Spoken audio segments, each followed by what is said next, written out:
La paix ou la ruine de ton âme. À toi de choisir. La paix de ton âme te conduira à la vie éternelle, tandis que la ruine de ton âme te conduira dans l'enfer éternel. Au nom du Père et du Fils et du Saint-Esprit, ainsi soit-il. Shalom bien-aimés frères et sœurs dans le Seigneur. Nous sommes aujourd'hui le jeudi 18 novembre 2020 et nous méditons l'Évangile selon Saint Luc, chapitre 19, versets 41 à 44. Je suis Edgar Assois. Dans l'Évangile de ce jour, Jésus pleure parce que Jérusalem n'a pas reconnu en ce jour ce qui donne la paix, à savoir lui-même. Il est celui qui donne la paix véritable. Le prophète Isaïe nous dit au chapitre 9, verset 5, « Oui, un enfant nous est né, un fils nous a été donné. Sur son épaule est le signe du pouvoir. Son nom est proclamé. Conseiller merveilleux, Dieu fort, Père à jamais, Prince de la paix. » Déjà dans l'Ancien Testament, cet enfant que nous attendons, le divin enfant, est appelé Prince de la paix. Jésus est celui qui peut te donner la véritable paix de l'âme. Il nous a également dit lui-même en Jean 14, verset 27, « Je vous laisse la paix, je vous donne ma paix. Ce n'est pas à la manière du monde que je vous la donne. » À l'instar de Jésus, l'apôtre Jean aussi pleure dans la première lecture issue du livre de l'Apocalypse, chapitre 5, versets 1 à 10.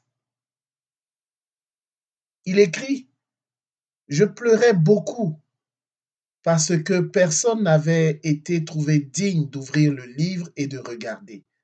Seul l'agneau, debout, se trouve digne d'ouvrir le livre. » Cet agneau, l'agneau n'est nul autre que Jésus-Christ de Nazareth. Bien-aimés frères et sœurs, c'est le défaut de reconnaître celui qui donne la paix qui entraîne la ruine de la ville de Jérusalem. Mais au-delà de la ville de Jérusalem, il s'agit bien entendu de la ruine de notre âme. La ruine de Jérusalem préfigure la ruine de notre âme si nous choisissons la ruine, si nous ne reconnaissons pas celui qui apporte la paix.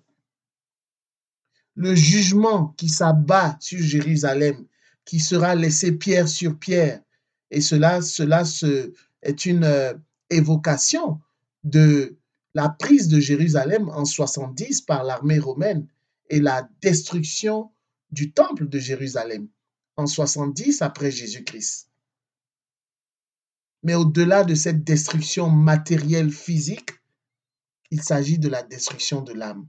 Le jugement qui s'abat sur Jérusalem préfigure le jugement de la fin des temps qui s'abattra sur ceux qui n'auront pas reconnu le prince de la paix. Saint Grégoire le Grand écrit dans l'une de ses homélies, « Le Christ continue de pleurer pour les pécheurs qui, comme Jérusalem, courent après le mal et refusent de faire la paix avec Dieu. Leurs péchés les empêchent de voir le jugement qui arrive. Sinon, ils pleureraient pour eux-mêmes. Quand cela arrivera, le jugement, les démons assiégeront l'âme et le Seigneur les visitera avec sa terrible punition. » Nous dit Saint Grégoire le Grand. Saint Augustin, dans l'une de ses prières, écrit « Que mon âme trouve près de vous un lieu de rafraîchissement et de paix, toute transportée de joie, qu'elle puisse chanter. En vous, maintenant, je peux m'endormir et me reposer en paix. En vous. » Bien-aimés frères et sœurs, j'ai reçu le sacrement du baptême à l'âge de 12 ans. Mais jusqu'à l'âge de 35 ans, pratiquement, je ne vivais ni selon l'appel de mon baptême, ni selon les promesses de mon baptême. Je vivais dans la débauche. dans l'impureté sexuelle, dans la malhonnêteté, dans l'impudicité, dans la fornication, dans le mensonge. Je me souviens qu'en dépit de tous mes efforts, je ne parvenais pas à avoir cette paix véritable, cette paix qui n'est pas faite de main d'homme, cette paix que ni les plaisirs de ce monde, ni le succès de ce monde, ni les biens matériels ne peuvent te donner. Bien-aimés frères et sœurs, je vis une paix indescriptible depuis que mon cheminement avec le Christ Jésus, Prince de la paix, a pris un sérieux virage. Il est vrai que je dois continuer de combattre les mauvaises habitudes que j'ai acquises pendant plus de 30 ans. Mais aujourd'hui, pour la gloire de Dieu, je vous le dis, je vis une paix intérieure que rien ne peut égaler.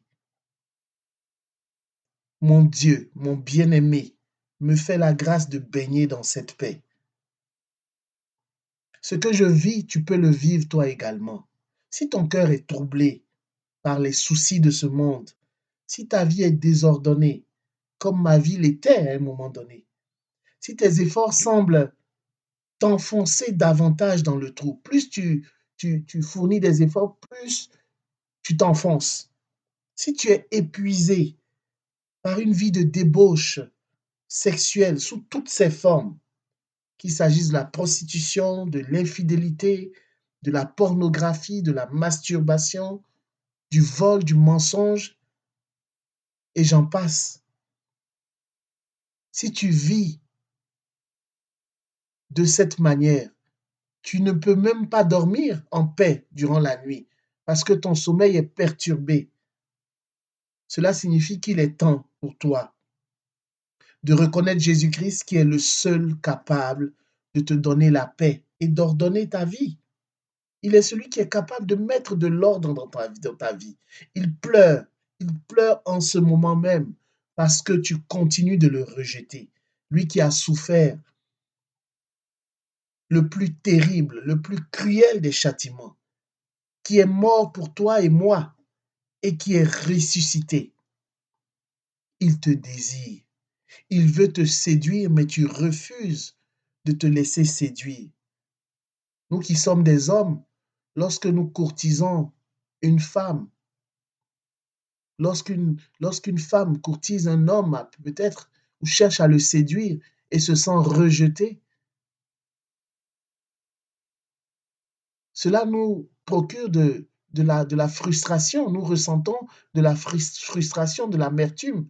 À plus forte raison, notre Seigneur, qui cherche sans arrêt à nous séduire, et nous le rejetons. Jésus pleure. Jésus pleure parce que tu ne fais pas attention à lui. Jésus pleure parce que tu le négliges, parce que tu l'ignores, parce que tu le rejettes. Aujourd'hui, si tu entends cette parole, n'endurcis pas ton cœur. Crois en Jésus et toi et toute ta famille, vous serez sauvés. Car Dieu a tant aimé le monde qu'il a donné son Fils unique, afin que quiconque croit en lui ne périsse point, mais qu'il ait la vie éternelle. Au nom du Père et du Fils et du Saint-Esprit, ainsi soit-il.